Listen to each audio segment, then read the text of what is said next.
शिंदेंकडून राज ठाकरेंना सोबत घेण्याच्या हालचाली सुरू झाल्यात। विश्वसनीय सूत्रांनी जय महाराष्ट्राला ही माहिती दिली आहे। तर उपमुख्यमंत्री एकनाथ शिंदे यांनी मनसे अध्यक्ष राज ठाकरेंना स्नेहभोजनासाठी बोलावणार असल्याची माहिती आहे। युतीच्या उदयासाठी सामंतांवर जबाबदारी सोपवण्यात आली आहे।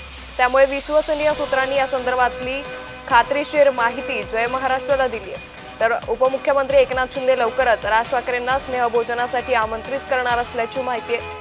निवासस्थानी राज ठाकरे यांना स्नेहभोजनाला आमंत्रित करणार आहेत। मंत्री उदय सामंतांवर ही विशेष जबाबदारी सोपवण्यात आल्याची देखील माहिती आहे। राज ठाकरेंना सोबत घेण्यासाठी शिंदेंच्या हालचाली सुरू झाल्या आहेत। त्यामुळे एकंदरीतच एकीकडे राज ठाकरे आणि उद्धव ठाकरे यांच्या एकत्र येण्याच्या चर्चा महाराष्ट्रात सुरू असताना आणखी काही पुढे घडामोडी घडल्याचं आपल्याला पाहायला मिळालं होतं। मनसे अध्यक्ष राज ठाकरे यांनी मुख्यमंत्री देवेंद्र फडणवीसांची भेट घेतली होती आणि त्यानंतर आता उपमुख्यमंत्री एकनाथ शिंदेंकडून राज ठाकरेंना सोबत घेण्याच्या हालचालींना वेग आल्याचं सध्या पाहायला मिळतंय।